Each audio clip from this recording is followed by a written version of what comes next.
સ્વાગત છે મિત્રો આપણી યુટ્યુબ ચેનલ નકોમરીસની અંદર મિત્રો લોકરક્ષક રિક્વાયરમેન્ટ બોર્ડ જે પોલીસ કોન્સ્ટેબલની પરીક્ષા લેવાઈ ગઈ તેનું જે મિત્રો જે ફિઝિકલી ટેસ્ટ લેવાઈ ગઈ તે તારીખ 26/2/2019 થી લઈ અને 8/3/2019 દરમિયાન જે શારીરિક કસોટી લેવાઈ ગઈ તેનું મિત્રો રિઝલ્ટ છે ડિક્લેર થઈ ગયું છે। તો જે લોકોનું રિઝલ્ટ આવી ગયું એ ચેક કરી શકે છે। લોકરક્ષક કેડરની જે દસ્તાવેજની જે ચકાસણી ડોક્યુમેન્ટ વેરિફિકેશનનું લિસ્ટ પણ છે મિત્રો હમણાં ટૂંક જ સમયની અંદર છે એ મૂકી દેવામાં આવશે। તો મિત્રો તમારું રિઝલ્ટ છે અહીંયા તમે ક્લિક કરીને જોઈ શકો છો। કોઈ બી એક લિંક છે મિત્રો હું લિંક ડિસ્ક્રિપ્શનની અંદર આપી દઉં છું, ત્યાંથી તમારું રિઝલ્ટ છે એ ચેક કરી શકો છો। કોઈ પણ લિંક ઉપર ક્લિક કરશો એટલે તમારું રિઝલ્ટની છે મિત્રો તે તમારા નંબર છે અહીંયા માગશે।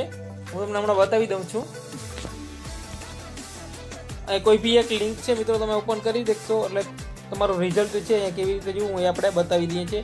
અને મિત્રો તમારે શારીરિક જે કસોટી છે એના રોલ નંબર નાખવાના રહેશે। તમારા જે રોલ નંબર હોય સપોઝ કે જે 3 હોય તમારા રોલ નંબર અહીં તમારી જન્મ તારીખ અહીં મહિનો અને યર છે અહીંયા તમે નાખી દેશો અને સબમિટ બટન ઉપર ક્લિક કરશો એટલે તમારું રિઝલ્ટ છે ફિઝિકલી ટેસ્ટનું રિઝલ્ટ છે ડિક્લેર થઈ ગયેલું છે। તો મિત્રો આ વિડીયો તમને સારો લાગ્યો હોય તો લાઈક કરો, શેર કરો અને તમારા ફ્રેન્ડ સર્કલ સુધી છે આ વિડીયોને પહોંચાડો।